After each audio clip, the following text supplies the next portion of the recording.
오늘 하나님 말씀은 잠언 15장 1절부터 18절까지 말씀입니다. 어떻게 마음을 즐겁게 할 수 있을까 생각해 보았습니다. 저는 자기계발서를 잘 읽지 않습니다.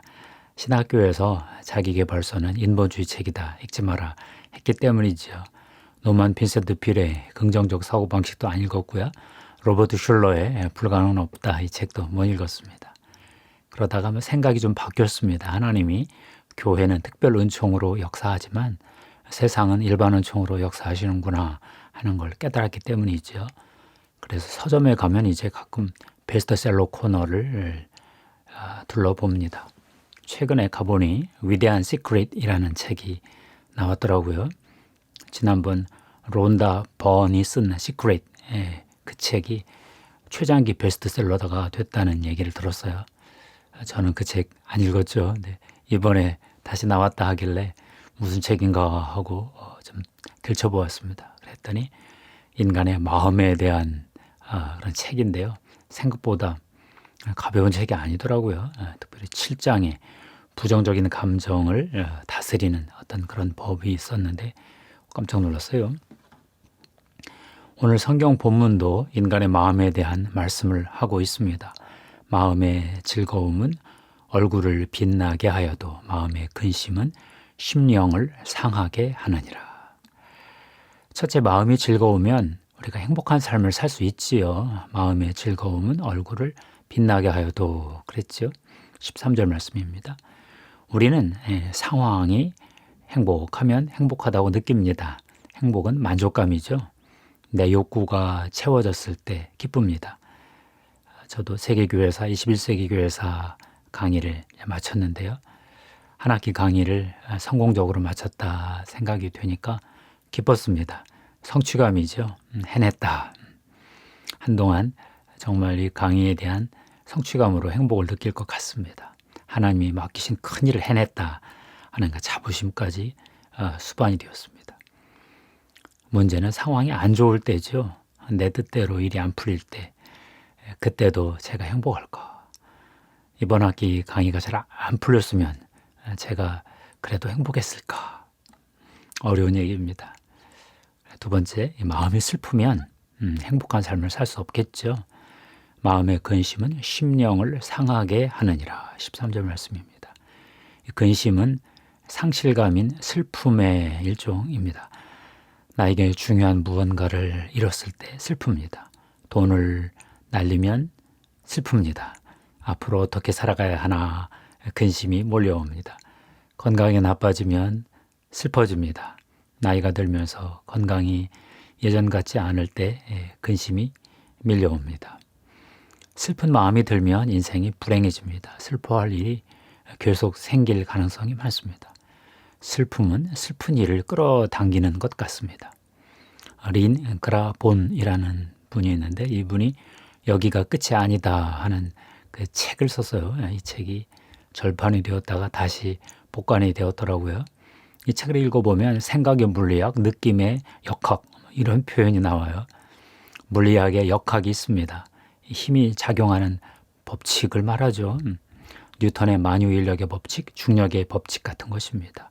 우주의 모든 물체는 서로를 끌어당기고 있다. 그런 뜻이죠.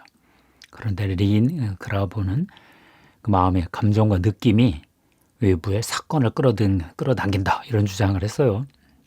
같은 것끼리 서로 끌어당기는 법칙이 우주에 있다는 얘기인데요. 부정적 감정은 부정적 사건을 끌어당기고 긍정적 감정은 긍정적 사건을 끌어들인다. 인간의 마음에도 중력의 법칙이 작용한다는 뜻인데요. 정말 그럴까요? 린 그라본의 주장은 이렇습니다. 만물은 에너지로 만들어졌다. 에너지는 파동이다. 존재하는 모든 것은 파동으로 진동한다. 높은 주파수의 진동도 있고 낮은 주파수의 진동도 있다. 같은 주파수는 공명을 일으킨다. 소리 굽쇠를 보면 알 수 있다. 부정적 감정은 저주파로서 부정적 사건을 끌어당긴다. 긍정적 감정은 고주파로서 긍정적 사건을 불러일으킨다. 글쎄요. 부정할 수도 없고 긍정할 수도 없는 그런 이야기인데요. 쉽게 또 반박하기도 쉽지가 않았습니다. 자기는 다 경험해 보았다 그러고요.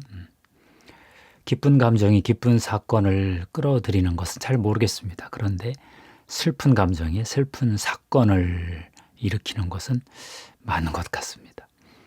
그러면 우리 그리스도인은 어떻게 마음을 즐겁게 할 수 있을까요? 저는 하나님의 마음에 공명할 때 마음이 즐거워진다, 이런 묵상을 했습니다. 하나님은 세상을 창조해 놓으시고 아담에게 지구 경영을 맡길 생각으로 창조의 역사를 이루셨지요. 에덴 동산 잘 다스리면 그 확장으로 지구 전체가 다스려질 것이다, 이렇게 보셨던 것 같아요. 그런데 사탄의 타락과 아담의 미혹으로 세상이 엉망이 되었습니다. 그래도 하나님은 하나님이십니다. 피조물에게 당하지 않으십니다.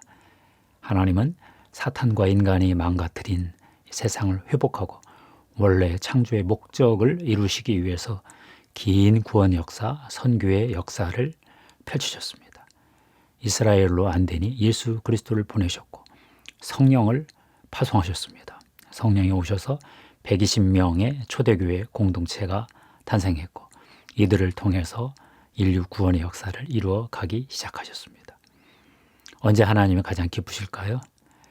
하나님께 계시를 받고 은혜를 받고 인간이 다른 영혼들을 구원하고 망가진 세상을 회복하는 하나님 나라 프로젝트를 이룰 때 하나님이 가장 기쁘실 것 같습니다.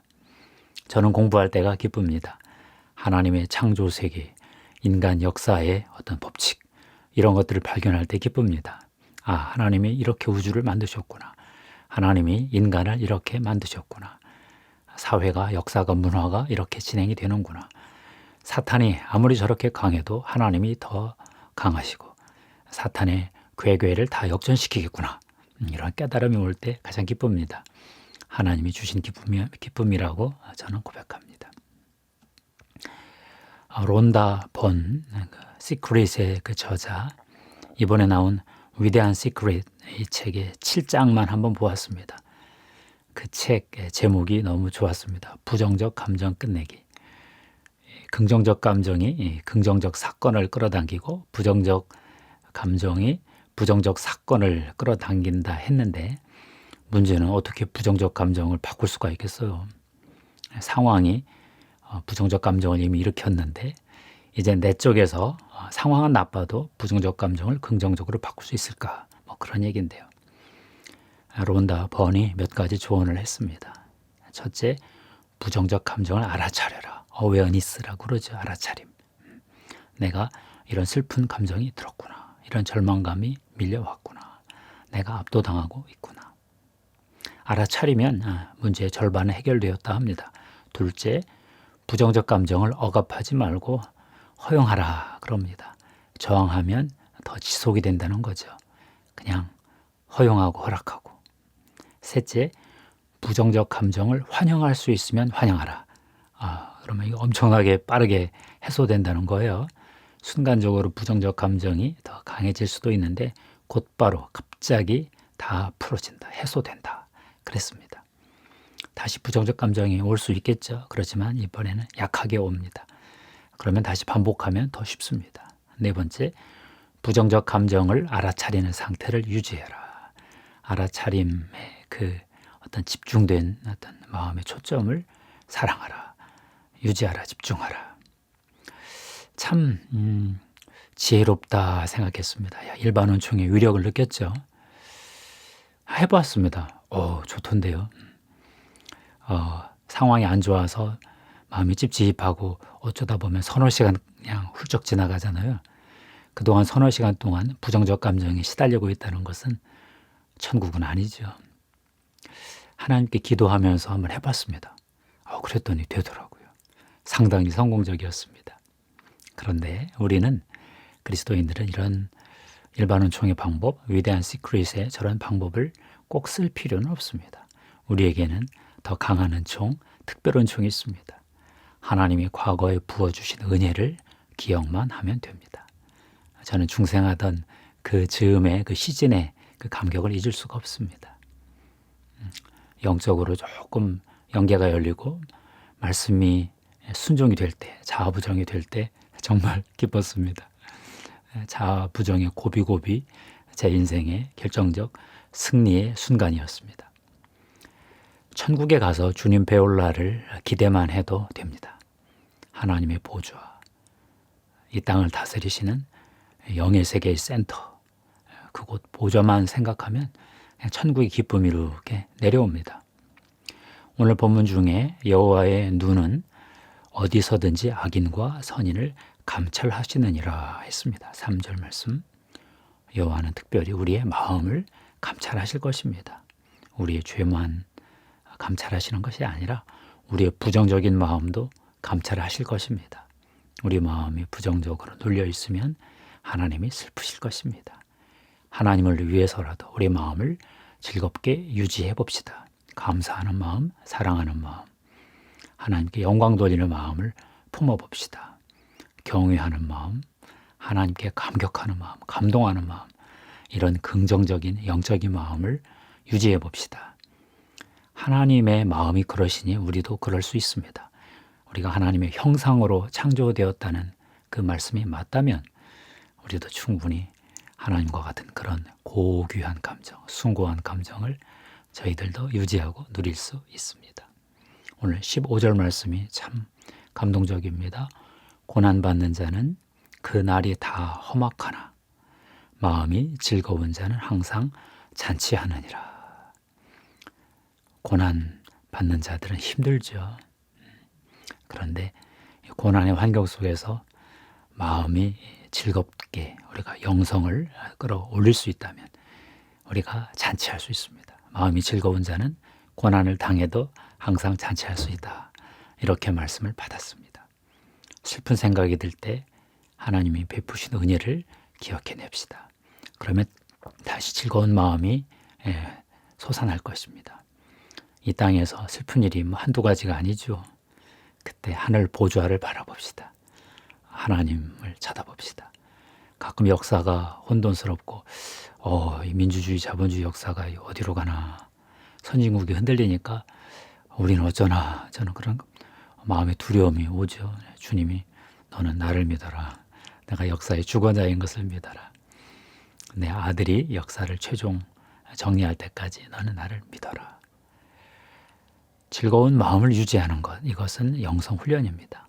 사탄과의 영적 전투입니다. 사탄은 우리에게 두려운 감정, 근심하는 심령 이런 것들을 불어넣지요. 이거에 치이면 지는 것입니다.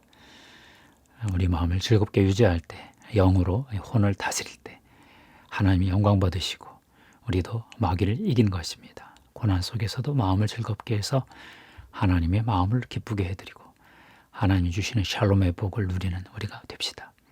우리가 기도한 것 이루어질 것입니다. 눈으로는 안 보여도 영의 눈으로는 바라볼 수 있어야 됩니다. 육안으로 안 되는 것 영의 눈으로 바라보고 믿음으로 믿고 이루어진 것을 상상하면서 이루어졌을 때의 그 기쁜 마음, 그것을 마음속에 간직하면 이루어지는 것입니다. 시간은 잠깐 지나가는 것이고요. 느낌이 기도다. 그런 표현도 보았습니다. 우리가 말로 기도하고 생각으로 기도하지만 느낌으로까지 기도할 수 있다면 이미 그것은 이루어진 것이다. 저는 그렇게 보고 있습니다.